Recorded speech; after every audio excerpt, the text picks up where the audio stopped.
नमस्कार, मैं हूं प्रवीण गौतम। दोस्तों, वीडियो में इस बात का विश्लेषण करेंगे कि आखिरकार बीजेपी ने दिलीप मंडल का कैसे मोए मोए कर दिया। क्या पीएम मोदी ने दिलीप मंडल की नियुक्ति रोक दी? मोहम्मद जुबैर के साथ दिलीप मंडल क्यों गुस्सा हो जाते हैं और अजीत भारती उसके बाद दिलीप मंडल की कैसे क्लास लगा देते हैं, पूरी कहानी आपको बताते हैं। दिलीप मंडल इधर के रहे ना उधर के रहे। कहानी की शुरुआत तब होती है जब खबर यह सामने आती है, सोशल मीडिया पर एक खबर फैल जाती है कि दिलीप मंडल की नियुक्ति होने वाली है भारत सरकार के सूचना प्रसारण मंत्रालय में मीडिया एडवाइजर के तौर पर। उसके बाद मोदी समर्थक भी दिलीप मंडल को लेकर पुराने बयान दिखाने लगते हैं कि माता सरस्वती का कैसे अपमान किया था, हिंदू धर्म का कैसे अपमान करते आए हैं। ये पीएम मोदी का समर्थन करने वाले, उनके समर्थक और बहुत सारे यूट्यूबर भी आरोप लगाते हैं। मोदी समर्थकों के अलावा जो दिलीप मंडल का समर्थन किया करते थे सरकार के खिलाफ सवाल उठाने पर, वो सारे लोग भी दिलीप मंडल के पुराने ट्वीट निकाल कर दिखाने लगे कि पीएम मोदी के बारे में, हिंदू धर्म के बारे में इनके कैसे प्रवचन हैं। और अब अचानक पाला बदल लिया, रंग बदल दिया, सब कुछ बदल गया। तो दिलीप मंडल की दोनों तरफ के लोगों ने धुलाई शुरू कर दी।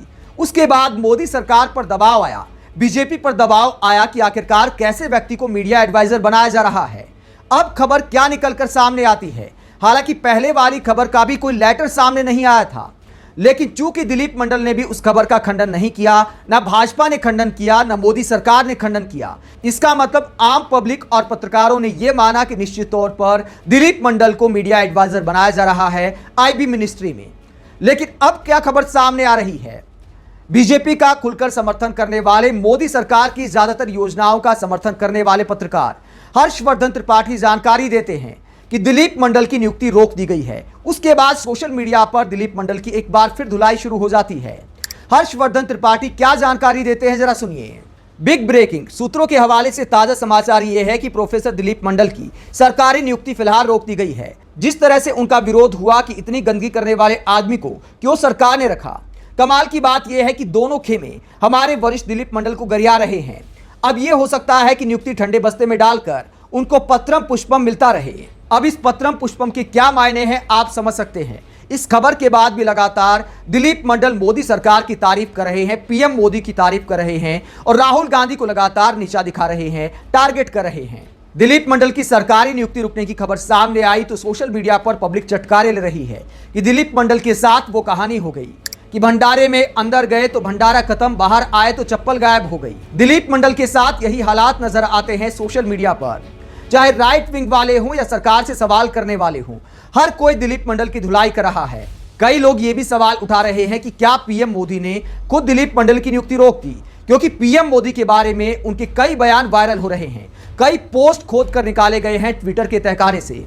हालांकि दिलीप मंडल ने बहुत सारे पोस्ट तो डिलीट कर दिए, लेकिन मोहम्मद जुबैर जैसे फैक्ट चेकर्स ने दिलीप मंडल के पीएम मोदी के बारे में विचार सोशल मीडिया पर खुलकर सामने रख दिए। जिनमें से एक पोस्ट मैं आपको पढ़कर सुनाता हूं कि दिलीप मंडल ने पीएम मोदी के बारे में क्या कहा था। नीचे गिरने और नीचता दिखाने में हमारे माननीय प्रधानमंत्री का कोई मुकाबला नहीं कर सकता।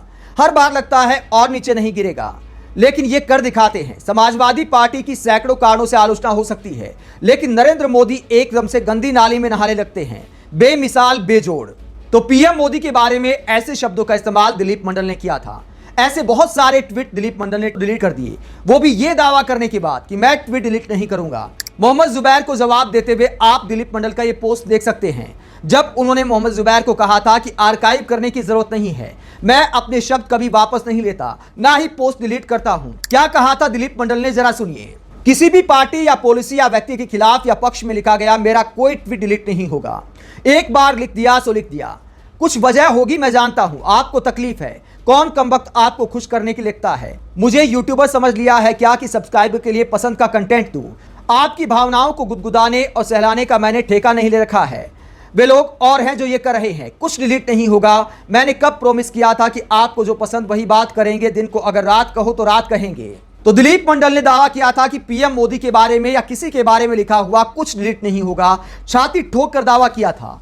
लेकिन जब से खबर आई कि सरकारी नियुक्ति हो रही है तो उसके बाद दिलीप मंडल ने ऐसे अनेक पोस्ट डिलीट कर दिए जो पीएम मोदी की आलोचना में लिखे गए थे। और इसे लेकर जब मोहम्मद जुबैर कटाक्ष करते हैं, सवाल पूछते हैं, तो उसके बाद दिलीप मंडल कैसी भाषा पर उतर आते हैं। मोहम्मद जुबैर क्या सवाल करते हैं दिलीप मंडल से? हाँ मंडल जी, डिलीट क्यों किया? ऊपर से ऑर्डर आया या ऊपर से कॉल आने के डर से डिलीट कर दिया? दोस्तों, मोहम्मद जुबैर साफ सवाल करते हैं कि पीएम मोदी की आलोचना वाले ट्वीट डिलीट क्यों किए। उसके बाद ओबीसी वाला कार्ड खेलने लगते हैं दिलीप मंडल और क्या कहते हैं, विक्टिम कार्ड खेलने से जब दोनों तरफ से रिलाई चल रही है तो दिलीप मंडल ओबीसी वाला विक्टिम कार्ड खेलते हैं और कहते हैं, मैं ओबीसी का अकेला आदमी हूं जो बाहर रहने के कारण ग्लोबल रेडिकल के खेल को जानता हूं, पढ़ा भी हूं, उस वैश्विक खतरे को पहचानता हूं, इसीलिए ये लोग मेरे होने की कल्पना से ही कांप रहे हैं।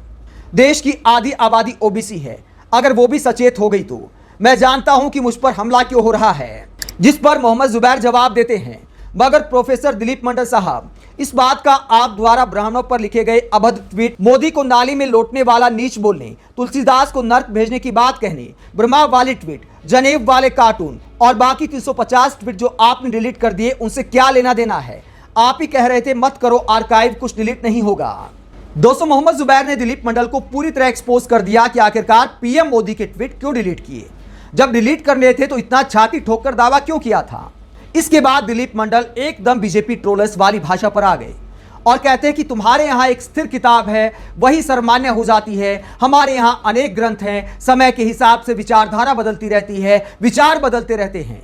यानी पीएम मोदी के बारे में जो विचार बदले उसको धर्म पर ले गए दिलीप मंडल, एकदम बीजेपी वाली लाइन पर। और इसे ये मानते हैं कि देखिए मैंने जुबैर को जबरदस्त धो डाला, जबकि हकीकत यह है कि दिलीप मंडल एक्सपोज हो गए हैं। और अपनी तारीफ करते हुए अजीत भारती का नाम लेकर आगे क्या बोलते हैं दिलीप मंडल, जरा सुनिए। अजीत भारती जैसा कोई ये लिखेगा तो कई राज्यों की पुलिस आएगी, 10 साल केस झेलेगा, सबसे रो रो कर मदद मांगेगा, झगड़ा कराएगा। मैंने लिख दिया, जुबैर चू नहीं बोलेगा, क्योंकि मेरे लिखे हुए हर शब्द को मैं कोर्ट में साबित कर दूंगा। फैक्ट के मामले में मैं बहुत टाइट हूं, भाषा संवैधानिक है। यानी अजीत भारती का उदाहरण देते हुए खुद की तारीफ करते हैं दिलीप मंडल कि अजीत भारती की तरह मेरे पे केस नहीं हो सकता, क्योंकि मैं संवैधानिक रूप से रिलाई करता हूं। लेकिन उसके बाद अजीत भारती आकर भी दिलीप मंडल की क्लास लगा देते हैं।